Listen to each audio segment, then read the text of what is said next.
Hello everyone, this is me Arif, and this is my review for the MacBook Pro 2020 version, the early one. I hope Apple releases the ARM one so that you guys can compare each of them, so that I can compare if I get my hands on one of that. But this is just the student's perspective of the video. So I hope if you're a professional user, you know it better to choose the MacBook Pro 16-inch one rather than the 13-inch. I chose the earlier version, and mine is the mid-tier edition. I'll have it shown on the screen at the moment. You can also check out the timestamps given in the description to go to the exact points that I was speaking about. I'll be speaking about the audio, I'll be speaking about the speaker, the display, and all about the laptop. And to be honest, I didn't use this device as my content creation, so I can't say much about the content creation part, like how fast is it, what about the RAM usage while you edit a video, or while you use Final Cut Pro, and while you use while you edit music in GarageBand and all that. I use them a bit, but my experience with it was for a very short time. I don't suggest you rely on my information to go for this device. So anyways, we'll start from the basic. I want to speak about the keyboard because this is the change that was brought about in the MacBook Pro 2020 version, the earlier one.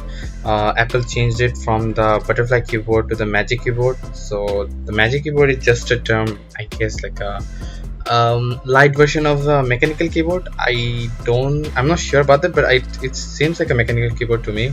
It has a very clicky sound. It has a very clicky feeling. It feels great in hands, to be honest. While writing long reports, while writing long assignments, it feels great in hands. So to be honest, I love the keyboard, and I would suggest you, if you love keyboards, to go and try it out in any Apple stores or any resellers that you get beside you, to try out the keyboard. Because the MacBook Air one, the keyboards are not so clicky. It's very close to the motherboard. So I think so that one has the butterfly keyboard, but I'm not sure about that. But the keyboard that is given in my MacBook Pro 2020, the earlier one, I'm quite happy with it. So it's really great feeling in hand. It's very clicky and all that. So that's for the keyboard. It's 10 out of 10 according to me, according to MacBooks.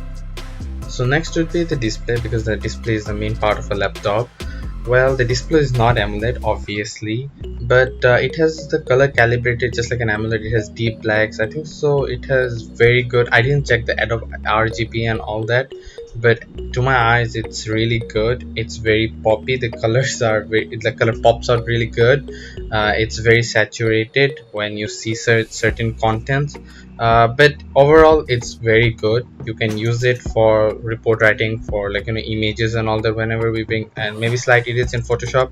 I mainly used my display in the MacBook mainly for the reports, for editing slight photos in Photoshop. I also used it mostly for watching contents in YouTube and all that. So it is really good while you watch content, but I think most of us already know Safari doesn't have great quality unless Big Sur is released. So according to me, I preferred Google Chrome also in macOS. So I used Google Chrome and I went to the 4K and all that. It's quite smooth, it's very good. So the display is also great. I also played games using it, but I don't have any footage for that. I'm really sorry for that.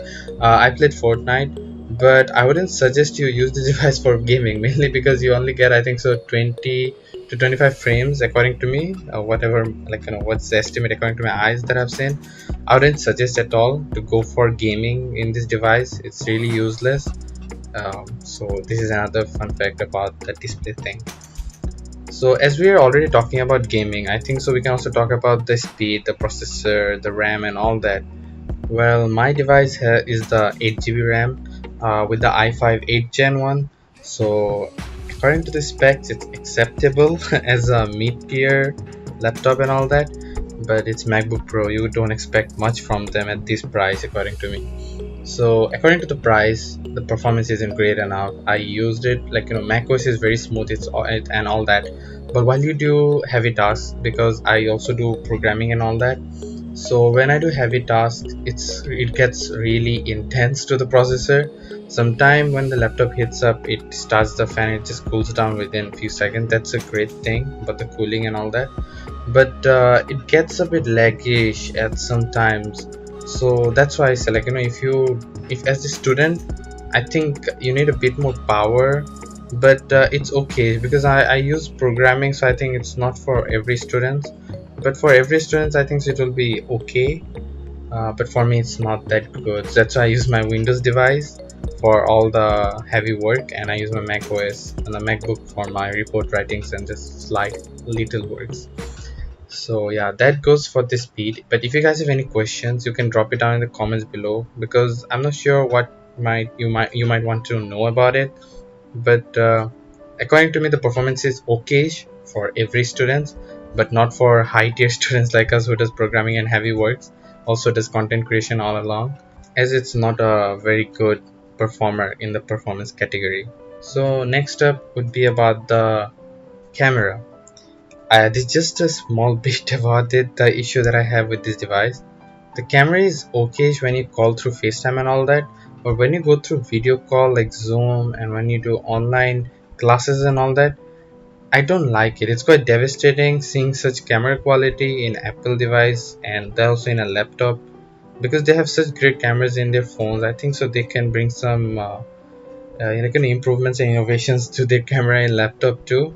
But it's acceptable when you use it in FaceTime, because FaceTime is optimized and all that. But the Zoom calls and our online classes are not much optimized for such specific cameras and all that. I don't think it's such a good quality. So this is just a small issue that I have about the camera. So as we spoke about the performance, let me also say you guys about the battery life and all that. The battery life is great, but some days it's not that great because I'm a heavy user. Even on a Windows device, I don't get more than 3.5 hours or 4 hours max. My Windows device battery is very small. However, the MacBook's battery is quite large for a person like me. However, I am maximum I could go with the full charge is around 6 to 8 hours. I think that's more than enough. But me as a student of programming and all that, I use my device like the whole day, you can say. I'm whole day sitting on a laptop and all that, so I need much more battery life. So at around 5 p.m. to 6 p.m. I have to put my laptop in charge again. That's some special days, not every day, so please don't worry about the battery life. The battery life is great. It's just that I have slight issues whenever I do heavy use on the device, because the device gets hot and so the battery decreases and all that. But the battery gets optimized once you use it like for 1 week or 2 weeks, and the battery automatically calibrates itself because of the AI and all that, so that you can have a better battery life. So yeah, I'm very happy about the battery life. There is no issue, but there is sometimes slight issues when I use heavily. That's quite common for such devices. Maybe some of you might want to know about the touch bar or the touchpad. Well, both of them are great. I'm an avid user of the touch bar, and I love the touchpad because obviously it's very big, it's larger than my Windows device. But most of the time I use a external mouse. It's not quite common that I use the touchpad. So it doesn't matter to me whether there's a touchpad or whether there isn't a touchpad, because I always use the external mouse. However, for the touch bar, I use it a lot because when I surf the internet, the in the Google Chrome mainly, I can just click over there and then it shows up your new tabs or all that. Even on the Safari is very very good, and it's optimized great with the touch bar and all that, so you can just change from one tab to another. Also, during making music in GarageBand, you can crop, you can put beats, you can use the keyboard and all that. It's just like every other touch bar and every other MacBook, so it's really great according to me. As a student, you can use it during Microsoft Word, you can use it during writing notes, you can also use it during making slides. So it's really great in all that. So I'm happy with the touch bar, I'm happy with the touchpad as an student. But it doesn't matter to me whether there's a touchpad or not, because I always use a external monitor. That's just a personal preference, that's just for me. So yeah.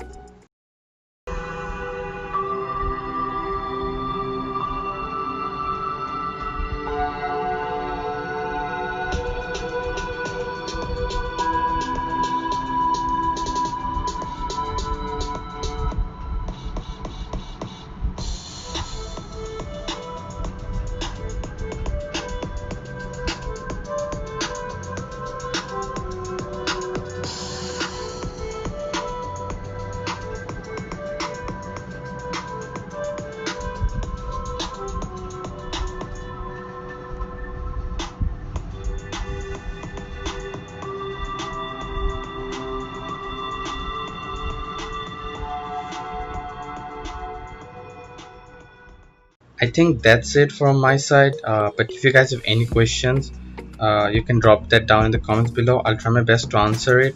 However, as a student, I think these are the main thing that I look forward to a laptop. So yeah, I hope you guys enjoyed this video. If you do, please drop a like and please subscribe to my channel. Thank you guys so much for all the support you have given me. And if you guys have any questions, please remember to drop them in the comments below. I hope you guys are safe. Take care and goodbye.